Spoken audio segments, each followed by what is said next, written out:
Today is a very fun day. Do you know why? What happened? Two more. We once again have a reason to laugh at the Cowboys. We once again have a reason to criticize Jerry Jones' activities. We once again have a reason to talk about America's team in a negative light. Potentially. Actually, maybe I shouldn't say it such a certainty. Maybe there's some of us among us who think yesterday's moves were smart, but we will find out because as you see by the title, we are going to grade every single NFL trade deadline move that happened yesterday and really the couple days before that. Give you guys our overview of every single team, what they did, where they're heading, how it affects them short, long term, all of that. I love this. And finally, we can stop this nonsense of AJ Brown getting traded. I had to get bullied every single day by Diana Rossini and every single one of her reports. That's over. The next 10 months, just football, just ball. I love it. Yep. Let's get straight into it. We're throwing it back. Whoa. That's crazy. That's crazy. He was bragging. I unmuted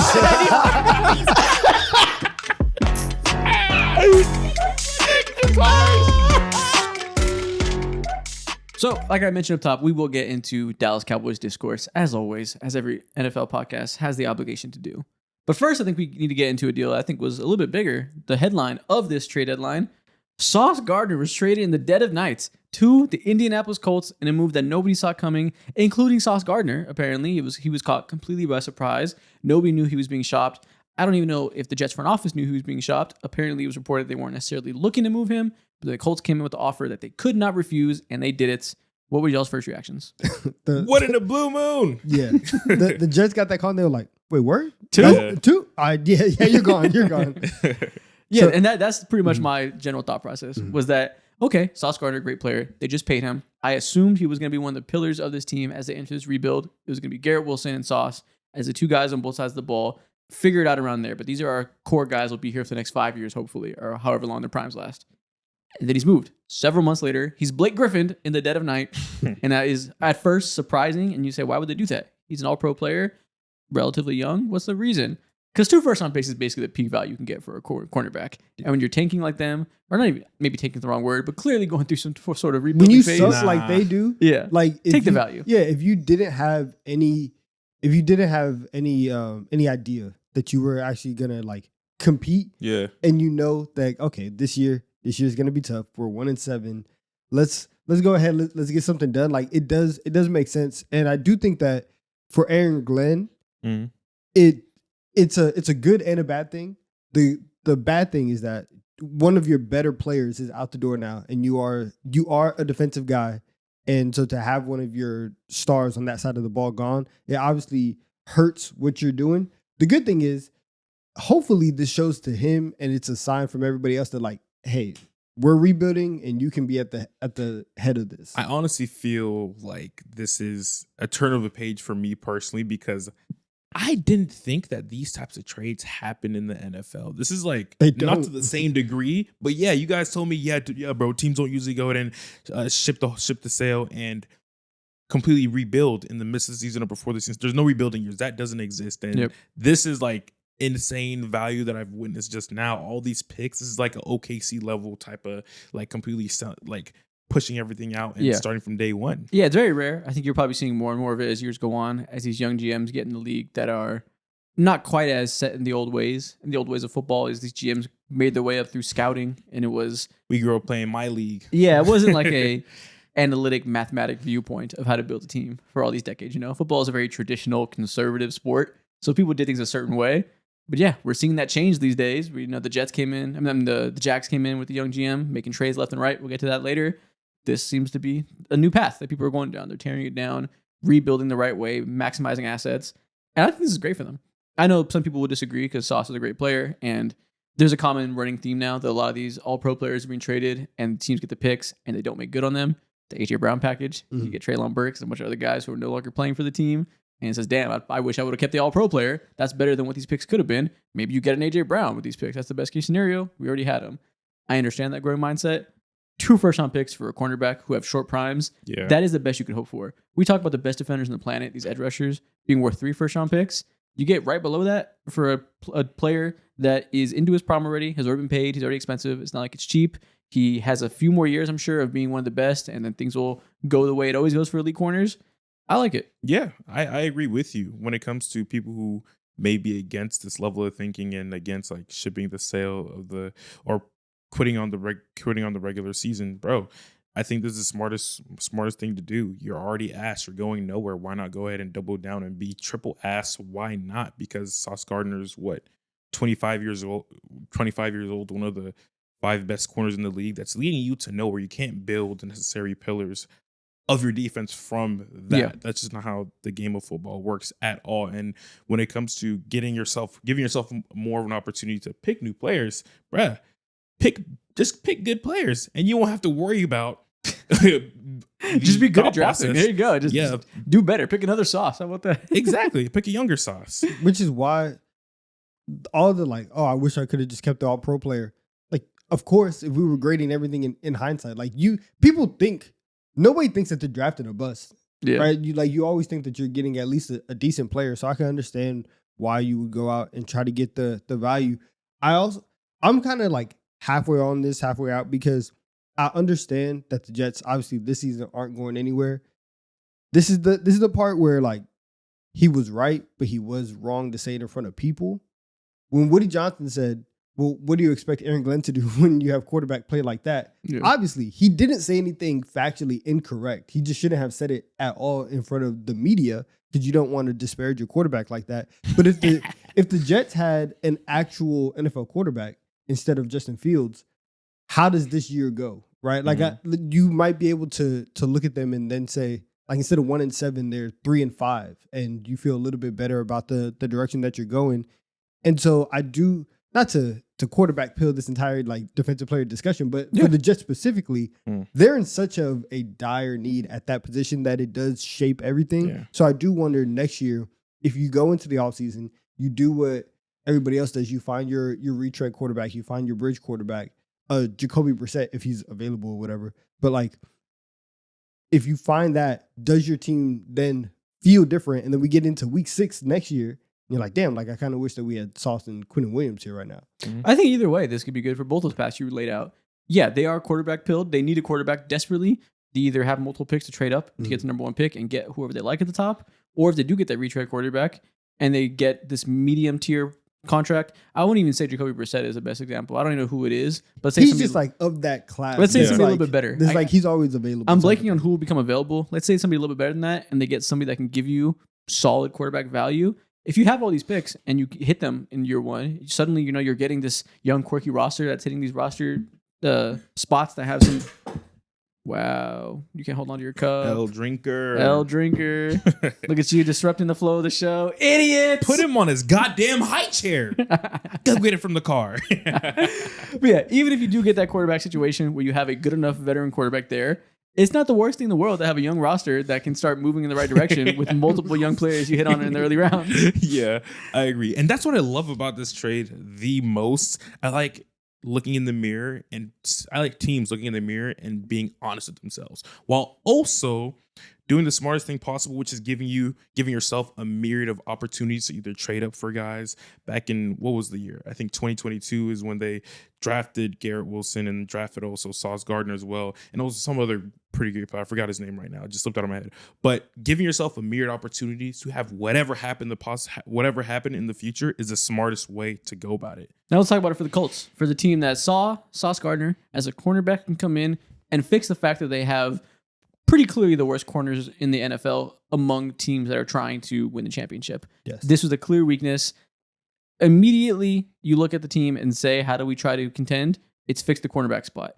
And this is a sign that they are going all in and they have all the faith in the world in one Daniel Jones. This is saying we do not need to stack first-round picks in the coming years because we do not need to figure out a quarterback situation. We know Daniel Jones is the guy. We are going to extend him. We're all in now to try to win in this single year where we think we have the best offense in the NFL. A good defensive coordinator has come in and fixed a lot of the issues we had before, maximized some of the young guys in the front 7. We can get this guy, this all-pro, will change our broke-ass lives in the secondary. And I love the move from them. You love it. I actually do love it because it's very, very 2 first. It's very all in. I understand that, but even if you look at it from both sides of the Daniel Jones coin, it makes sense. If you think that Daniel Jones has fixed himself or elevated, and you look at this team right now, you see how the offensive line is playing, you see how Jonathan Taylor's playing, You see what you got in Tyler Warren. You look around and you say, oh, we can make a real run right now. Let's go do it, especially with the state of the AFC. Right now, the Chiefs aren't even in the playoffs. The Bills rushing defense, Jonathan Taylor might go for 200 if he plays them, right? There's a very clear lane to where you can have success. So if you believe in Daniel Jones, cool, let's do it.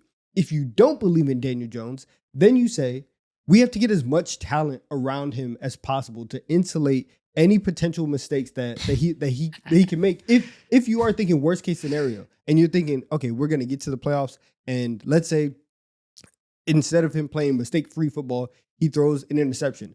Are you able to create turnovers? Are you able to create negative plays? And having good players on the defense when your offense is already so set, that's good. So I like it. I like their aggression on both sides. I understand the mindset. And so if I'm grading it from the Colts perspective, I'm going A+. I think this is one of the best moves that anybody made yesterday. Okay. Yeah, it certainly makes sense for their timeline. In the same way we can applaud the Jets for knowing where they're at in their general timeline, I guess is the word. Good for them. You did the right thing for you long term. I guess you could say something for the Colts. They understand the pressure they're under, that this is the best chance they've had to win in a long time. We talked at length in recent weeks how they finally have the quarterback and the weapons with Warren, Downs, Pittman, all these guys really coalescing at the right time to finally execute Shane Steichen's vision with Jonathan Taylor and that offensive line running blocking so well. This is your best chance. So going all in now, if not now, whenever. Yeah, I'm such a fan when it comes to the two polar opposite outcomes that these teams did, the Jets and also the Colts.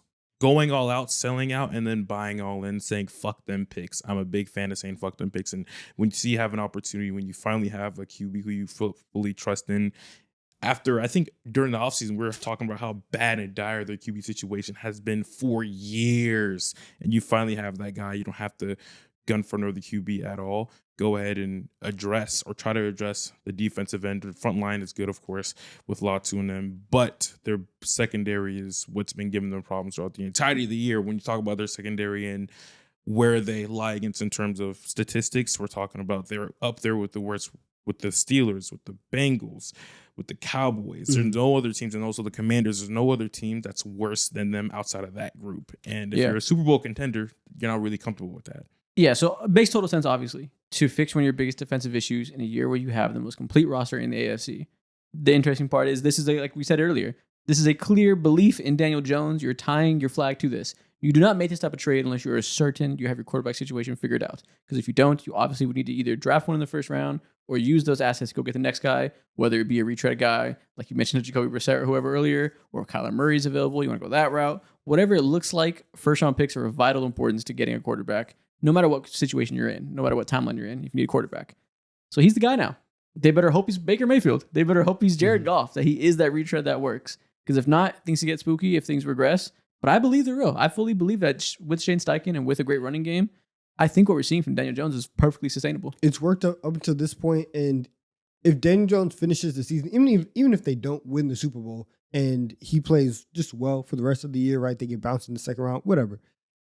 You would probably go into the offseason and you would say, okay, what are our biggest needs? What are we going to address in the draft? And you're either going to spend actual like salary cap dollars into going out and getting a corner, or you're going to spend one of those first round picks on a corner. So you were going to allocate assets anyways. Yep. And I feel better about them going out, making that decision early and going out and getting a proven commodity like Sauce, instead of saying, in 4 or 5 months, let's go draft this corner. Now we have to hope that he integrates himself, that he pans out, and that we get to next season and he's actually an all-pro type of player. Yeah, I like it. Like 25 years old. He just signed a big-ass contract extension in the offseason. He'll have at least like 5 to 6 more years maybe of elite corner play. Well, not at least 5 to 6. 6 would be very, very good outcome. Yeah. You have at least 3.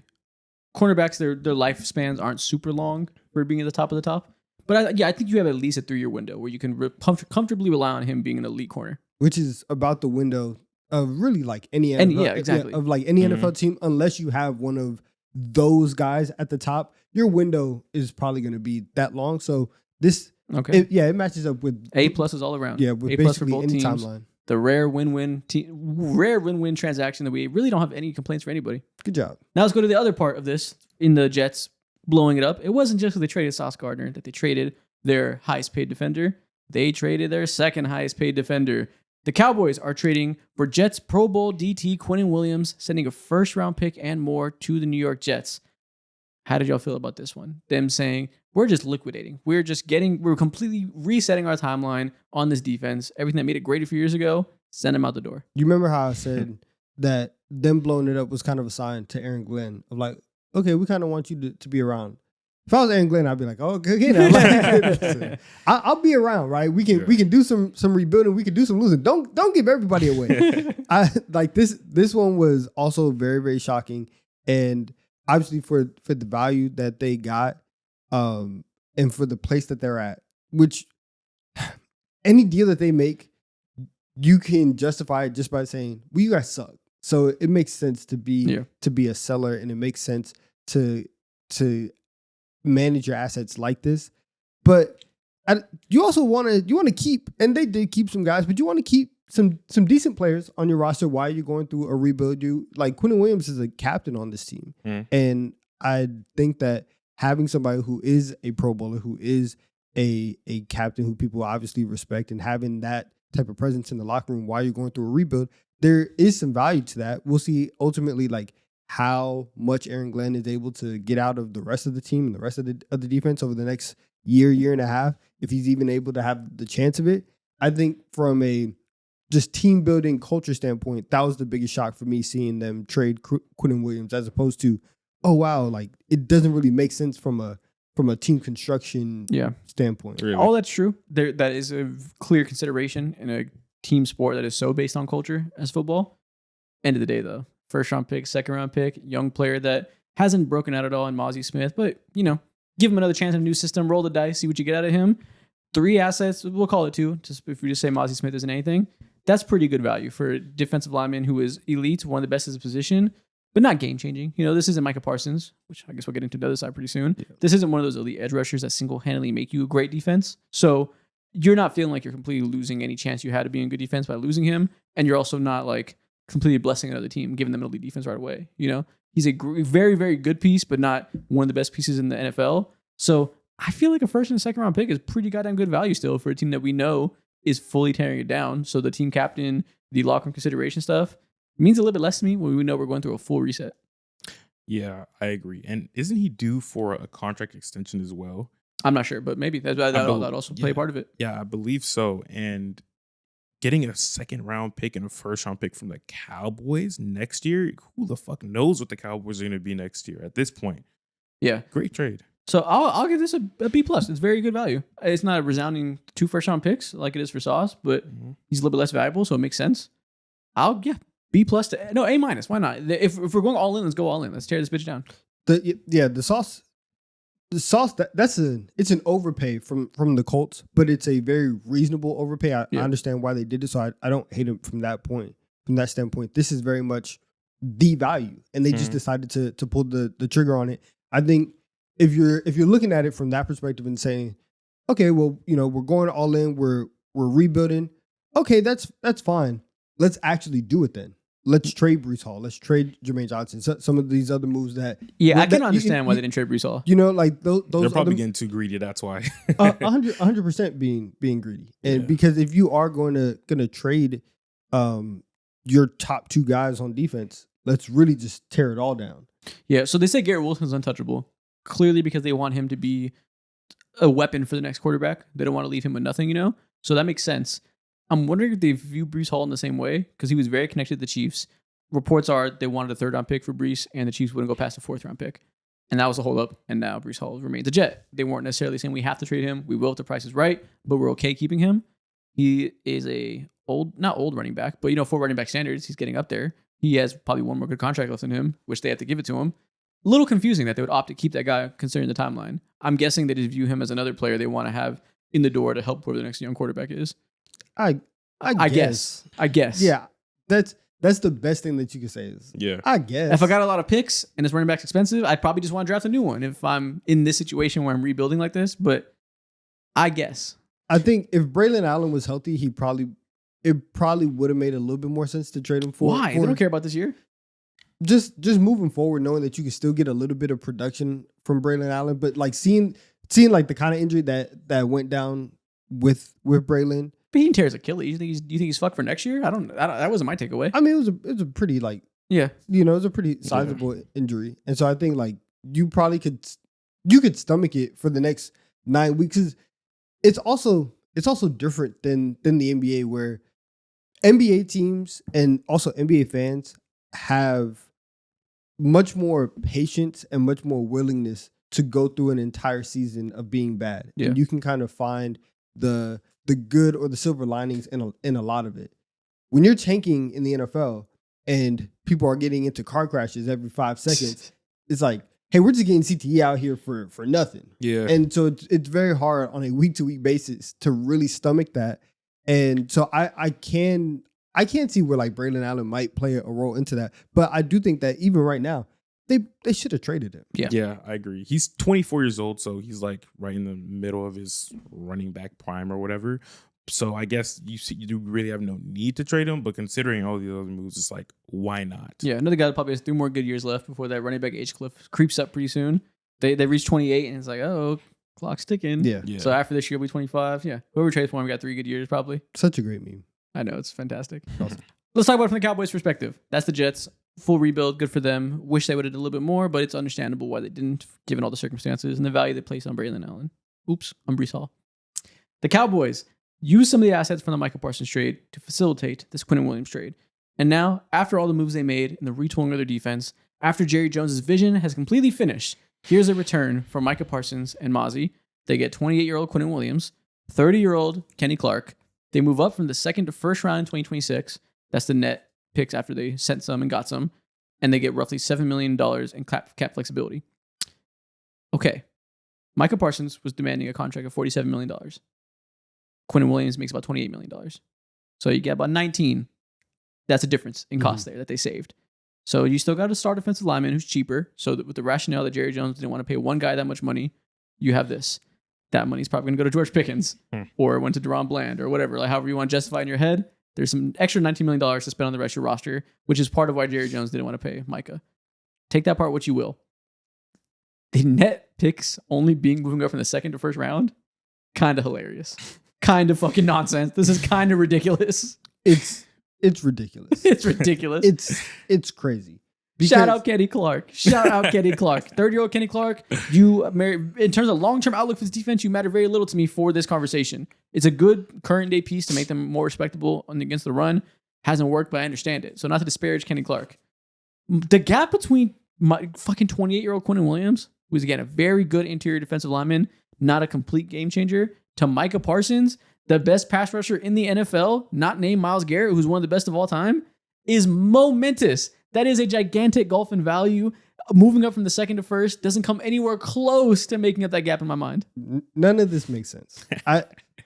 Because I can't look at this. I can't look at this haul and think about the numbers that you put out and think that like those numbers are wrong because Michael wasn't asking for 47. The Packers gave him 47. That's not what he was asking. Like he was asking for like 42. Oh yeah, they could have paid him a year ago when it would have been even less. So even if you went at even if you did the classic Jerry Jones thing and you give him the contract right before the season starts, you would have had $5 million more than what you would have offered $5 million less than what the Packers were. Yes. If you did that 6 months ago at the end of the year, at the start of the offseason, would have been less than that. Would have been 40. If you did it at the beginning of last year, it would have been even less than that. So I'm looking at this and I'm looking at Michael Parsons sold for the lowest possible value. And then you get the lowest possible return on this. And overall, if this bookends the Michael Parsons trade saga, it's a disaster. Yeah.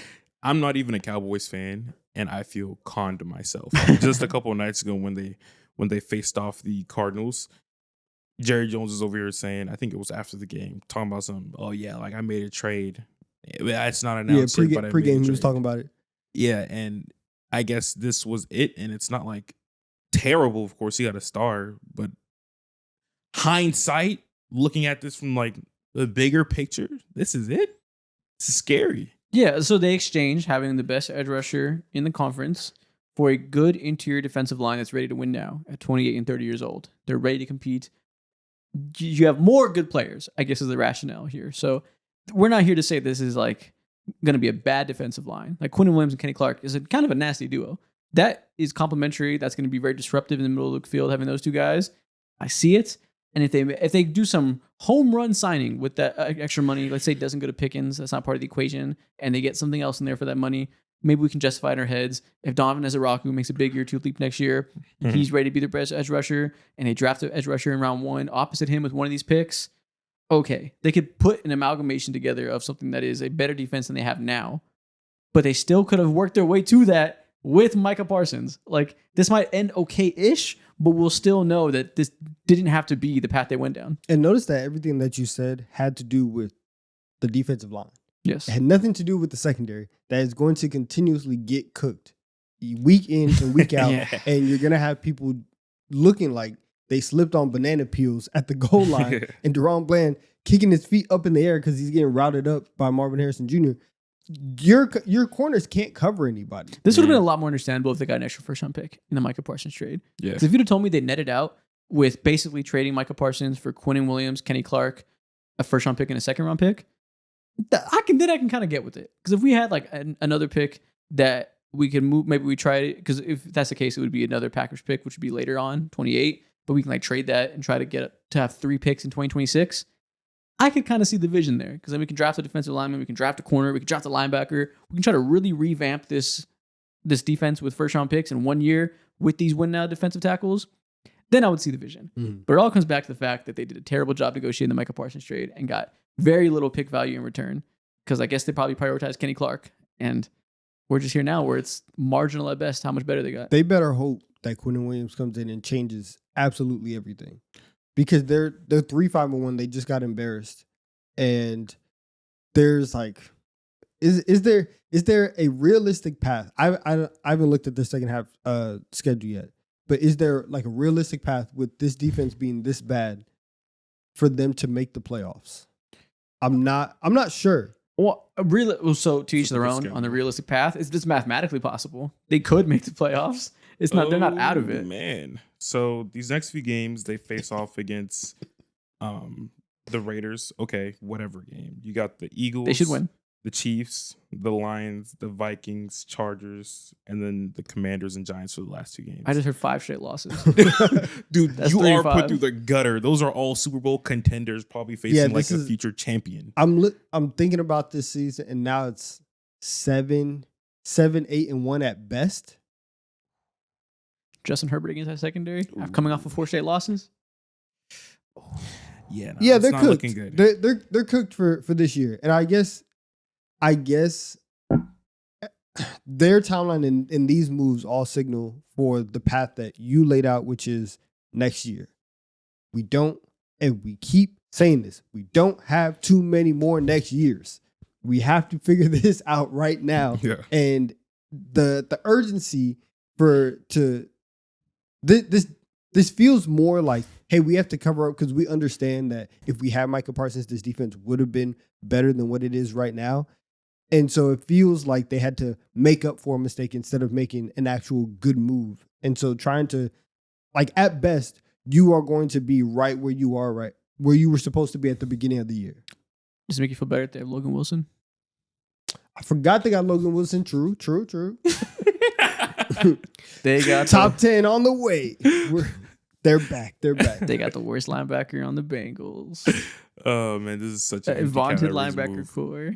Empty calories, bro. That honestly should be one of the highlights. You went to the worst defense, or between you and the Bengals, it's the worst defense in the league. You went to the other one and said, yeah, we like that guy. Nobody on that defense, nobody's getting moved. You all staying there. Yeah, I'll give this a C-, I guess, or D+. On its own, trading for Quinnen Williams with those assets, fine.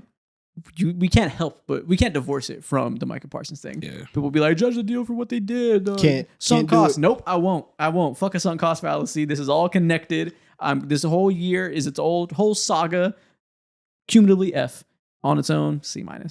Yeah. It's over. What trade you want to talk about next? That happened yesterday. let's see. I mean, Jakobi Meyers got traded. Jakobi Meyers is a member of the Jacksonville Jaguars. They've traded a conditional 2026 4th-round pick and a 6th-round pick to the Raiders for Jakobi Meyers, presumably filling in for the next few weeks for Travis Hunter. And then after that, maybe Travis Hunter moves more towards full-time slot, and we have Jakobi Meyers and Brian Thomas Jr. on the outside. Another dynamic player there that I guess you could argue is a little duplicative when everybody's healthy with Parker Washington and Travis Hunter. Maybe they didn't need to spend another pick on a wide receiver, given they've put so much value into that position over the last couple of years. But I don't hate it. End of the day, it's another very good player. Yeah, I think it could turn out to be a rental. He is a free agent after this year, and so who knows? Things could be a little bit duplicative, but it's a good trade. I don't know the stats behind this, but I swear to God, if I did, they would rank last in drops per game, bro. They need another guy who can just simply catch the ball for positive yards. Fuck that. Fuck positive yards. Just catch the ball. Yeah. And he can do that. That's been a common theme for the entire season is the lack of chemistry between Trevor Lawrence and his top 2 receivers. Travis Hunter is learning the position while learning another new position. Brian Thomas Jr., they have negative chemistry, negative ability to go over the middle of the field and make a grab. That's why he's loved Parker Washington so much, because he's a professional that goes to the right spot and stands in the middle of the field and takes a hit. Jakobi Meyers, another professional adult in the room that will go to the middle of the field and will take a hit. It makes them more competent and helps make Trevor's life easier. And look at him. He requested a trade to start off the year before the season started. And I was like, damn, bro, what's going to happen? He's going to get traded. And you guys are telling me, oh, no, it's not going to happen. These owners see this. They're like, get back on the field, boy. Look at it. This is one of the rare instances where it happened. It worked out. It took long enough, but we're here. So, yeah, very solid deal for them. 4th and a 6th. It's not nothing. If it is a 1-year rental, it kind of hurts to lose a 4th-round pick. Yeah. But they're trying to make the playoffs. They're trying to make a push. Makes sense. Sure. Yeah, go get Trevor all the help he can get. It's fine. I won't besmirch it. I'll give it a C. Why not? C+, B-. It's a cool trade. Mm-hmm. I don't think it's a home run value, but I understand the need. Kinda. I get it. Okay. Yeah, very little thoughts there on that one. This was more interesting to me. The Seahawks traded a 2026 4th-round pick and a 2026 5th-round pick for Rashid Shaheed. So same deal, but a 5th instead of a 6th for a guy that I think fits JSN perfectly. I think this is kind of awesome. I'm kind of scared of the Seahawks. Of the Seahawks, Yeah. they're gonna be nasty when you have JSN making the leap that he's making right now, and then you add somebody who has the speed and the deep playability like Rashid Shaheed, and Sam Darnold is as locked in as he is right now, and just throwing the bombs down the field. You are gonna be so explosive, and for a team like they realize, hey, we're not the most dominant rushing team in the league. Like we can be a little bit better. How do we offset that? Explosive after explosive after explosive. And it just gives them more things to go to. And if somehow somebody this year is able to figure out how to stop JSN, guess what? I'm throwing 80 yards with my eyes closed to Shaheed down the field. It's gonna be okay. I think now you have Jason, Shaheed, Horton, who's been balling as well, and Cooper Kupp. You can move him to the box. It doesn't matter. Yeah, he's fine. He's there. That's a very good quad. That's a good wide receiver room. Mm-hmm. And I think people would probably say, maybe be a little confused because their offense has been so good and they've been so dynamic. Jason has taken the league by storm. They've been one of the best passing offenses in every measurable way. Why do we need another weapon? You mentioned 3 good receivers. We play a lot of heavy formations as is, a lot of condensed stuff. Do we need this many bodies? Yes. In the playoffs, you absolutely need to not have to rely on Torrey Horton in year 1. You absolutely need to not have to rely on Cooper Kupp being healthy. You absolutely need all the bodies you can get. All the stuff works now with JSN being schemed up as the main target, taking up a huge, gigantic portion of the target share. All works now. You can totally imagine a scenario in a playoff setting where you go against a great defense as a smart defensive coordinator, like a Steve Spagnuolo, like a, why am I blanking on the Eagles DC's name? On a Vic Fangio. You can totally imagine them finding a way to not take out JSN because he's too good now to completely just like use that verbiage, like they're going to just eliminate him. But you can slow down some of it and devote a certain amount of attention to him. Having an extra weapon here with this much vertical threat, that's going to be huge for those specific matchups. And to have a guy like Shaheed who's played for Kubiak before as well, literally understands the system and what he's trying to do. It's going to be a seamless fit. I think for Seattle, this is, it's an A+ for me. I think this is as good as you can do. And again, just fitting in perfectly with what Kubiak wants to do with the strengths of the Seahawks right now and finding people who are extremely complementary of Sam Darnold, it's the same thing. It's the same thing as like the Daniel Jones, idea of let's just get this guy as many weapons as possible. And you know that he is at his best when he has, like many quarterbacks, at his best when he has weapons at his disposal, when he has playmakers around him and guys who can make it easier on him. Let's give him the baseline. Let's give him the infrastructure like that. And then you add on top of that the fact that he is balling like he is. It's going to work out. I love this trade. I mean, you know your superpowers, you know your strengths. You are already, without him, the most explosive offense in the NFL in terms of deep plays and stuff. And you add another guy who very much has been known for that over the last few years. And specifically like last year, I know a big talking point has been when it comes to the New Orleans Pelicans, New Orleans Saints. They were the number one led offense over the first like 3 or 4 weeks, and he was like a major key part of that. And so putting him alongside this offense, putting him with a quarterback like Sam Darnold, and having all these threats around him, this just made them even scarier. I love this. Yeah. Shout out them. Next big move. This happened a few days before the deadline, but we didn't get a chance to talk about it. The Eagles trade a 3rd-round pick to the Dolphins for linebacker Jaelan Phillips, filling one of the needs they have on the edge. It's been a big question mark since this summer when they lost Josh Sweat, they lost Quinnen Williams, all those guys along that defensive line. How are they going to replenish that? Kind of poorly over the start of the season. Now you bring in help here in Jaelan Phillips, who one of the better names that could have been gotten for the edge. I love it. Obviously there was talk between the Eagles and like, can you get a Myles Garrett in the offseason? Can you get a Max Crosby, a Trey Hendrickson even? And obviously, like those guys, they weren't moved. Those trades didn't end up being made. This is as good of a move that you can make right now. They only traded a 3rd. If Jaelan Phillips leaves, we're probably going to get a comp pick for him as well. So it's a very low risk move to go and get him. And then when you add him on top of trading for Jair Alexander and Michael Carter, all of those are very low risk moves. And to figure out a cornerback too, if Jair Alexander plays 10 snaps this year and it just doesn't work out over here either, all right, fine. Like it's okay, right? We're at this point, you're just trying to find people you're just trying to find bodies and see who can fit. But at least on the line, now that you have Jaelan Phillips, listen, man, help is on the way. It's the defensive line and the front 7 of the Eagles is going to look so different over the second half of this year as opposed to the first half, because now you're going to have Jaelan Phillips. Nolan Smith is going to come back. Brandon Graham just unretired. And now that feels a lot better. Jakobi Dean is coming back, or he's already back, but like getting 100%. Yeah, he's getting into form. And so as he's doing that, now you also have Jahad Campbell, who's played extremely well and is extremely versatile. You could put him on the line as a pass rusher. You can put him as a linebacker.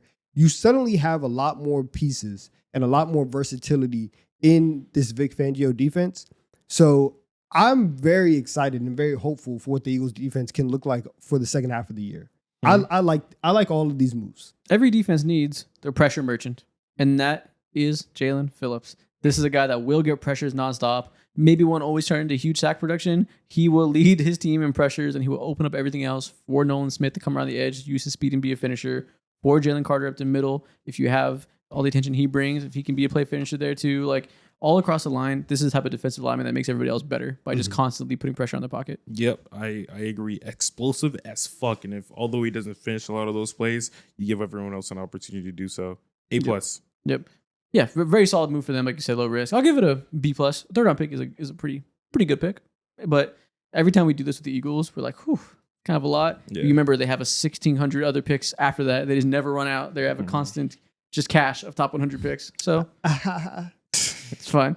We can talk about my team real quick since we talked about yours. Let's talk about the Chargers trading for the worst starting tackle in the NFL. Trevor Penning. Trevor Penning has been traded to the Chargers for a 2027 6th-round pick. Help is on the way. Congrats. Reinforcements are here. Joe Alt died a swift death this past week. Season-ending ankle surgery after re-injuring the ankle that he missed several games for. Bobby Hart is also injured, who was the tackle they signed off the streets. One of several they signed off the streets, who has been the best one, actually. Bobby Hart has actually been pretty good. He's gone. So now we have just a line full of the worst interior offensive line in the NFL that we knew was going to be bad, but they were previously flanked by the best tackle duo in the NFL. Now we have tackles off the streets. We bring in Trevor Penning, who was drafted to be an offensive lineman. Drafted to be an offensive tackle. That didn't work for the Saints. So they moved him to guard this year, hoping that would fix him. Didn't go too well either. He's not particularly impactful as either position. So I'm not excited, but it's better than Austin Deculus. It's better than other player that they will soon bring off the streets. So shout out Trevor Penning being a warm body who was drafted in the first round. Yo, man, I'm going to go ahead and set up a donation for you every Sunday. We need every single one of you guys to send Isaac 50 cents. Not $1. Times are tough right now. Government shut down whole nine. So just 50 cents, 25 cents. Make your Sunday a little bit better. I got you. I'll need it. Justin Herbert will need it. But yeah, hopefully that he can have a solid year and can be average for us, which I'm just praying for something we've never seen. But hopefully he's better than Austin Deculus. They got him for free. A 6th-round pick next year. 6th-round pick next year. Doesn't really matter. So shout out them doing something and not just rolling out the worst offensive line by a mile. You had to do something. And it's the only tackle traded for, so I guess it's the best option. Yeah. And people see, whenever I see offensive linemen traded in season, I really get nervous. Let's say they're terrible. Nobody trades offensive linemen. No, offensive linemen leave or they get re-signed or they get paid. If you're shipped out, it's like, all right, man. Like, yeah. And I don't know if they plan to play him at guard or tackle. I guess he's better at guard. Maybe they're going to put... They're currently try running... everything. Their tackles right now are their backup guards. They've been running Foster Sorrell there or Jamari Saylor, who are their backup guards. Jeez. Jamari Saylor, a couple years ago in 2022, had a stretch where he played like solid, replacing Slater when he was hurt at left tackle. So maybe they're going to do that. Or put like Becton at tackle. He's done that before. Also was bad at it before moving to guard. So they got to pick which one of their terrible options they're going to do and then slot in Penning wherever you can fit in. Ooh, I don't envy you, man. I don't envy you. It's the worst line by a mile. This is scary. I envy the Cleveland Browns offensive line. Now, if you send 50 cents to Isaac, put another 50 cents aside and send it to Justin Herbert because he will also need some help. Just give it all to him. He needs them more hospital than me. bills are going to be crazy. Yeah. Last notable trade. The Ravens traded a conditional 5th-round pick to the Titans for linebacker Draymond Jones. And this is hilarious because he just played the Chargers, playing these terrible offensive linemen if Joel got hurt. Had a career day. I think he had like 3 sacks. He was hooping. He was going nuts. And then immediately the Ravens said, we need that guy. I've got bad news for you, buddy.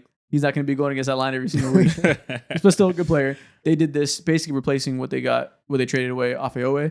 They're bringing him in now to kind of replace that body, give them another edge rushing presence.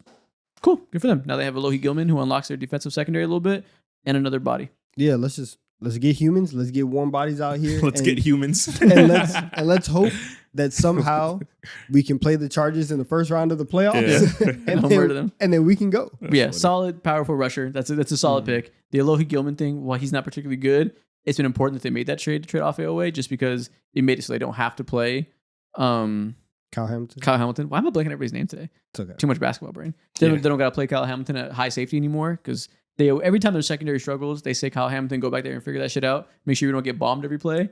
When really his best use is putting him on the line. They've been playing him as like essentially an edge rusher in the past few weeks, doing a lot of coverage-based stuff there from like a linebacker position. So very important they did that trade for Afeowe. Good now that they can replace him. That for the Ravens, it really is like, hey, we just need bodies because like you said, anywhere that you put Kyle Hamilton, he's going to be good. Yeah. And so like it just he provides you a lot of versatility. So if you can just be average, Kyle Hamilton can go save the day. And that's really what you want. So yeah, good move for them. Yeah, very solid move. What you rated? B. Sure. Shout out bringing in Draymond Jones. Yeah. Okay. Solid B. They better hope they play the Chargers in the first round. Oh, I didn't grade the Chargers trade. What do we grade that for a team that needs a lineman but got a terrible one? You spent a 6th-round pick on probably a 6th-round player. Like, yeah. Nice C. Yeah. That is value. There you go. And that is all the big trades that happen on this NFL trade deadline. One of the more active ones doesn't happen. You don't often see several All-Pros moved. Mm-hmm. Shout out to Jess for giving us some entertainment. People are still here. What should they comment? Let's laugh at the Cowboys. There you go. Cowboys suck. Comment the worst thing about the Cowboys. Yeah. And we'll see y'all next week.